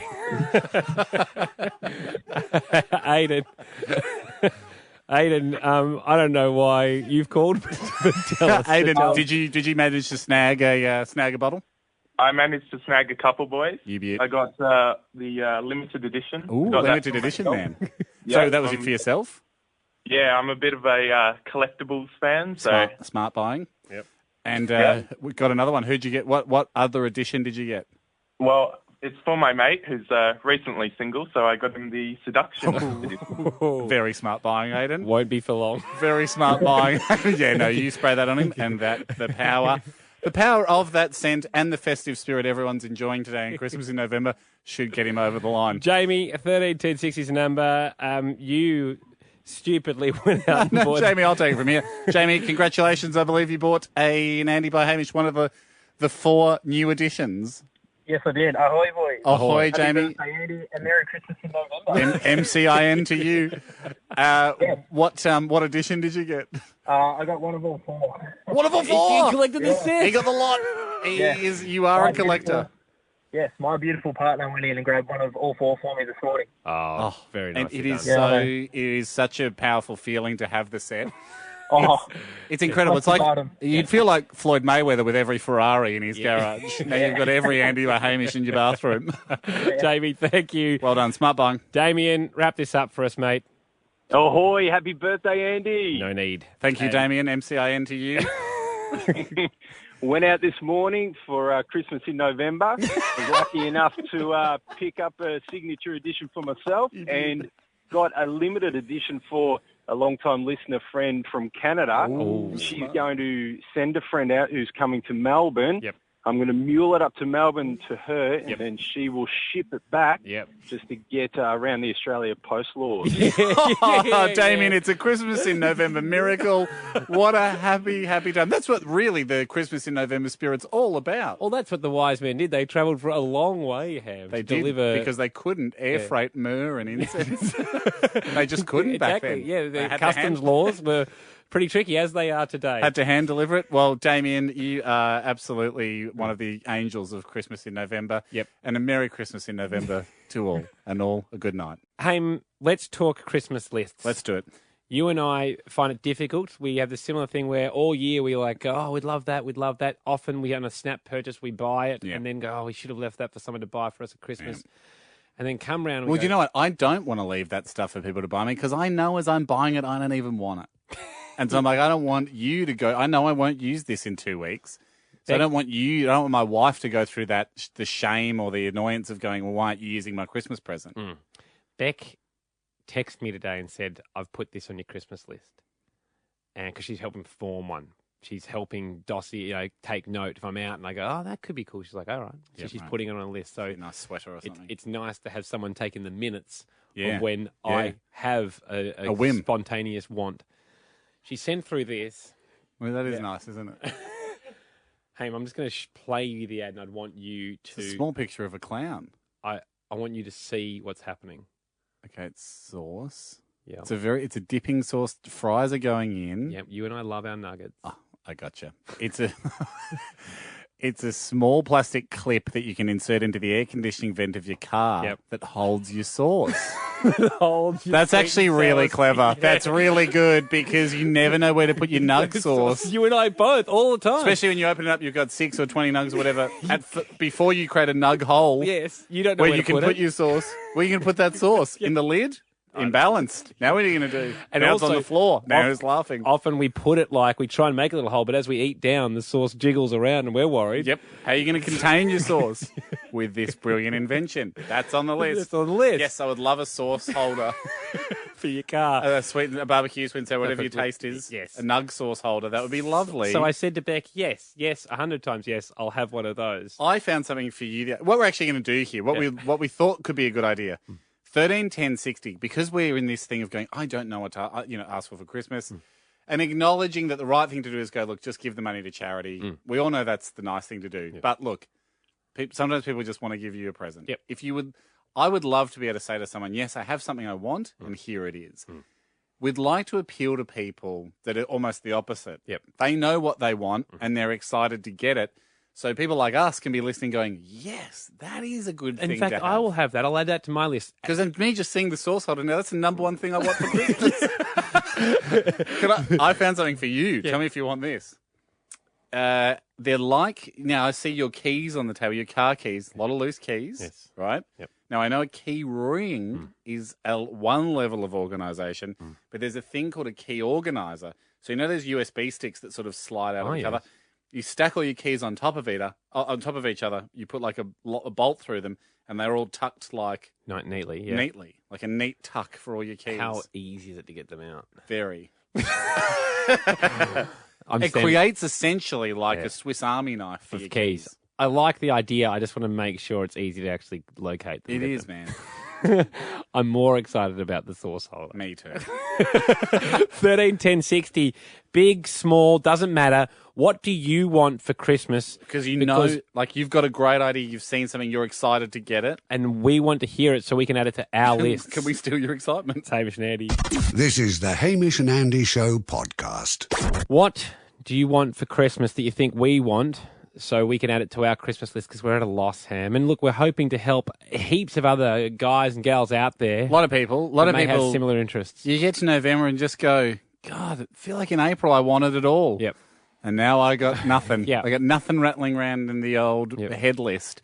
One thing you can always offer, and we've talked about it before on the show, and I recommend it, it's pricey, is you can offer someone the gift of sock supremacy. Yep. You can get them 20 pairs of plain black socks. And maybe 5 pairs of sports socks or the disappearing socks you can put in a shoe to make it look like you're not wearing any socks. Well, vary that to the person's want. Like some people... Nope. Always get them the Hamish pack. And, the great thing about a black sock, you obviously wear jeans, shorts, whatever you need. You can wear it for sports if you want. They're a perfect sock. Just a medium cushion black sock. Yep. And then you give someone the thrill of throwing out all their socks. Yep. And there's never an odd sock. So I'd be more of a 20 white, 5 black. Too many white, mate. You'll regret that. You'll regret that later. Okay. Tanya on 13, 10, 60.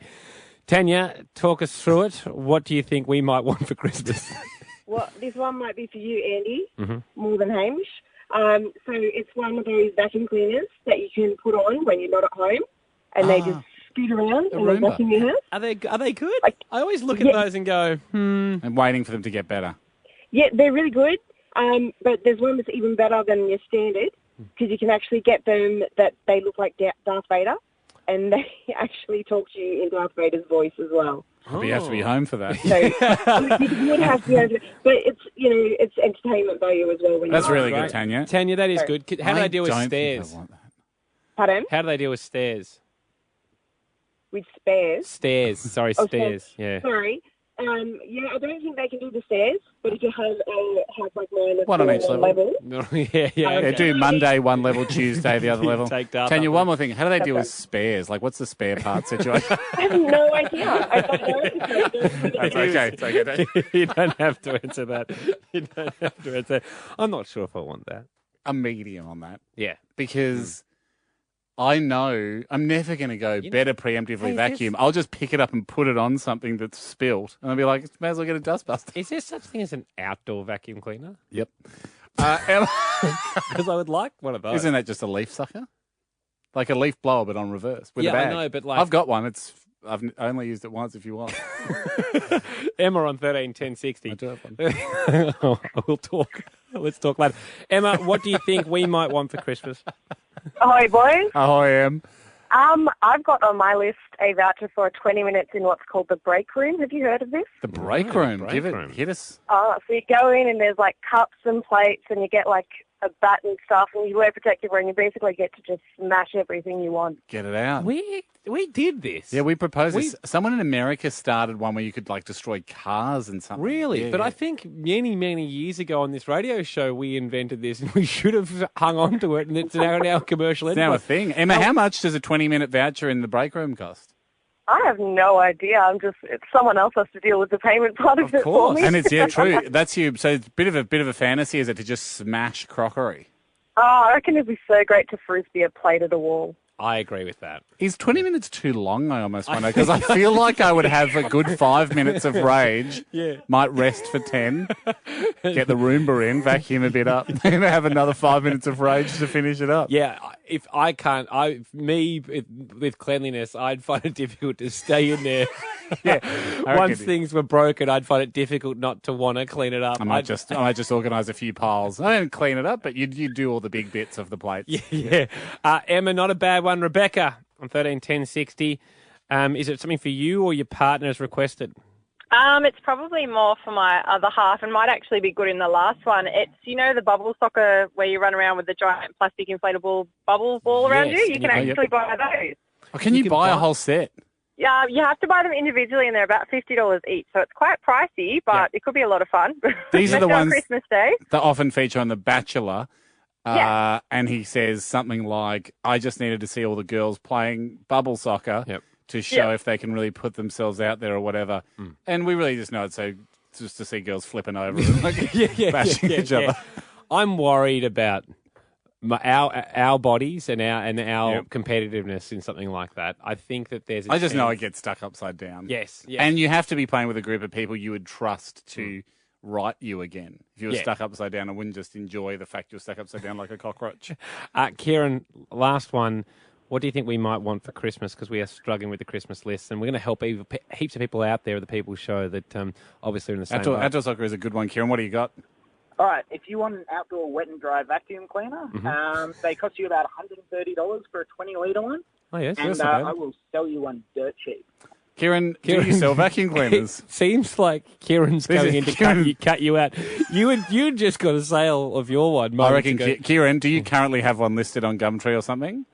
No, I own a safety store in Downmouth, but I'll happily order one in for you. Oh, he's just heard he's heard a customer on air. Yeah, that's what he's done. Yeah, giving myself a shameless plug right now. Kieran, I'm interested. Well, Kieran, I'll buy it for Andy Fri's Christmas present. It'd be huge if I could get him a Christmas present he wants. We'll go to an ad break and give the people that have paid to be advertised for now, and we'll take we'll take this call straight off. As we get Mazda call out going, I heard you want a Christmas present. What about your Mazda 3, 21,490, by the way? Jacko, you start, Jack, because you started to tell us a story. You were joking in here to the team that we could pick any store we wanted to get a $10 gift voucher to for our Christmas present for our hard work on the show this year. Yeah. Just the fact that Jack classifies it as joke. There are some workplaces where that would be an absolute dream come true to get a $10 voucher. But Jack, you laughed at us. The expectation from Jack that we have to get him like a hovercraft or something. No one's ever done under a $20 gift voucher. I don't think. And so then I said, so what is it the worst? Is it the worst Christmas present? Can I present? just say, though, that it was a test, though, of character. When I made it was a joke, because, I mean, we'll probably be looking at 15 plus for sure. But it was a joke. But when I said it without blinking, Radio Mike, straight away goes, EB Games. Good idea. Exactly. He was like, I'm not. He's outside. Mike, do you have brothers and sisters?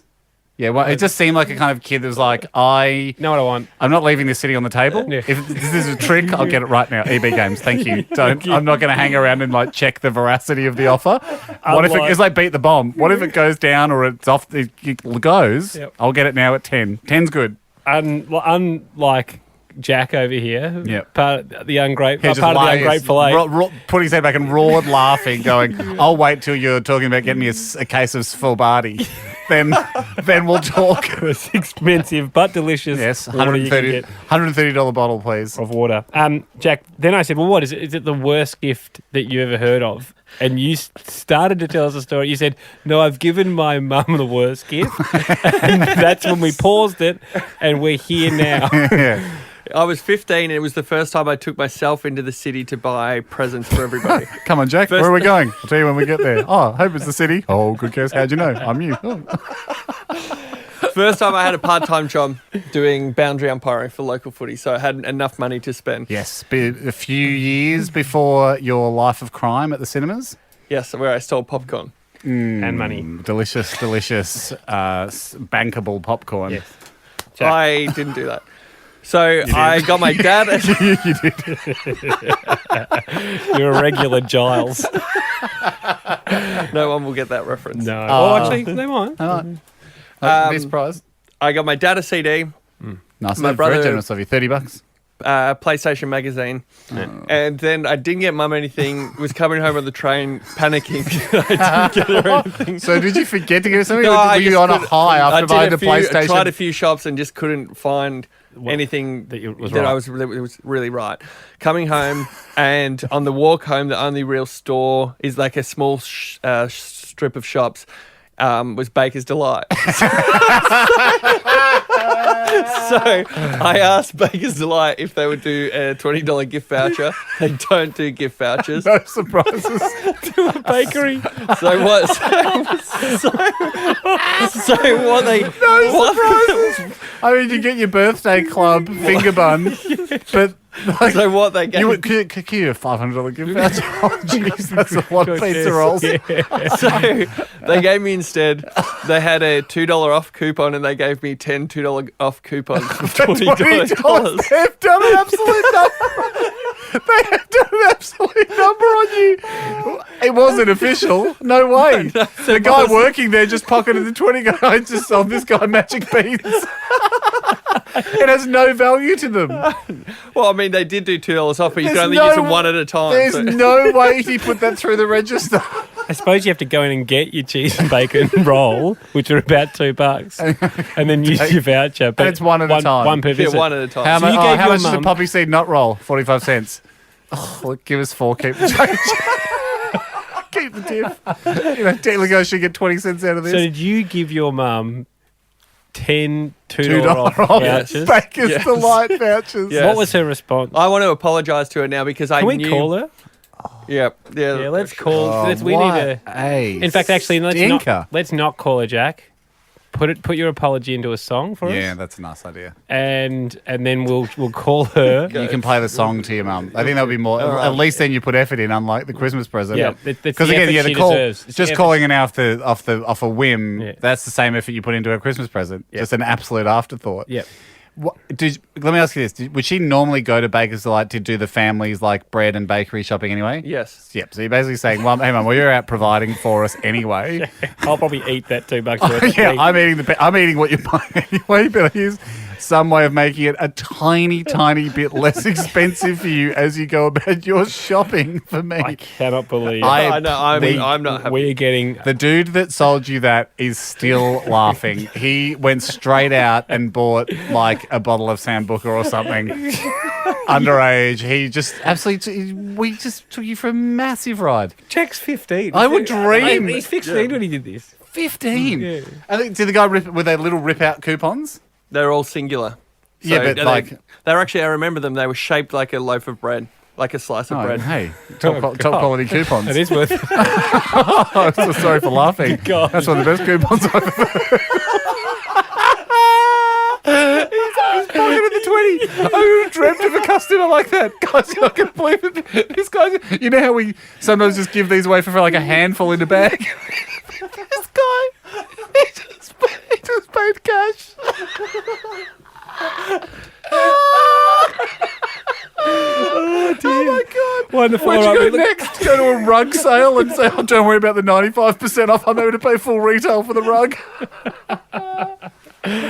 Wow. Okay. McDonald's is selling you the salt and pepper satchels. Yeah, would you like a bundle of straws for $50? Oh, sure you can do that. Yeah. All right. Where's that bell? Meet us out back. I'll throw in some napkins. Normally $1. The hats we're really excited about. We took a bit of time to get them perfect. Yeah. There was a couple of back and forths like, oh, can we make it this way? Yeah. We wanted them to be great hats, and they are great hats. That's from two guys wearing the hats right now. Yes. Of course, everyone wants a must be nice hat. Yeah. Wouldn't it be the ultimate present for Christmas? Yes. For yourself, for friends, perfect kris kringle, whatever. We thought so too. However, there is, just due to how long it sort of took to get things going, we all know logistics at the moment, can't even get a Melbourne to Sydney flight. So things are tough out there in terms of moving stuff around. We've had the situation before where there was a longer than expected delay on something. So we went, let's just be really clear with the factory, like when can they be delivered? Turns out it's in January. That's not, which we know is after Christmas. After Christmas. That's not a terrible thing. No way. Because it actually made us realise this gives us the perfect opportunity to let people give something when they buy the hat, they give something that's actually even more powerful than the hat, more beautiful, more collectible, and more special this Christmas. Here it is in ad form. This Christmas, there's only one thing on people's Christmas list, the Hamish and Andy Must Be Nice hat. Yeah, I do want that. But wouldn't it be better to be given the knowledge you own the hat right now than get the physical hat later? I think so, but explain more. Due to logistical reasons, our production facilities can't build hats right now, but boy, can they build suspense like an absolute master showman. The Hamish and Andy Must Be Nice hats won't ship until January 2023, but they're available to buy for that special someone right now, and you can show them it's on its way. How? By giving a screenshot of your order confirmation page. The Hamish Andy Web team have worked overtime to ensure you can purchase a Must Be Nice hat for a friend, colleague, or someone who needs hat-based informing that they are living out of touch with the common man. Then, upon checkout, all you have to do is take a screenshot to prove your generosity. Don't look for a special button or anything to capture the screenshot. Just take the screenshot the way you normally would. Then, this Christmas, don't add to the clutter under the tree. Keep it simple. Give them that screenshot. Your friends and family will be blown away by the screenshot of the order confirmation page of their brand new Must Be Nice hats in one of 3 stunning colours or 2 stunning styles. Whoa, how's the resolution on this screenshot of the confirmation page? I wish I could print this page off and wear it as a hat. My very own order confirmed screenshot? Must be very nice. Give them the only thing they want this Christmas. A screenshot. Then eventually a hat. Give a screenshot this Christmas, everybody. Give a screenshot. It's the only thing that people want. I know I'll be busting for a screenshot and giving a few myself. Giving a couple of screenies. Get lost in the clutter of presents. Oh, great. It's something wrapped. Oh, great. I get it today. And I'm bored of it by Boxing Day. No. You get the knowledge of owning it today, but the excitement of receiving it in mid to late Jan. The equivalent of Harry Styles tickets. Exactly. Here's the thinking tickets. exactly what I was Oh, great. I'm looking forward to this event. Anticipation is the present. And so is the hat. It's 2 presents. It's available now at hamishandy.com. Right now, go hamishandy.com, boom, get your hats. They will sell out, I reckon. So do get the Must Be Nice hats. Give the screenshot this Christmas. Light up someone's life, literally, because it's a screen. Hogs, does that cover everything off? Oh, he's gone. Sorry, he's not here anymore. Halfway through the God, and don't think they need me for this.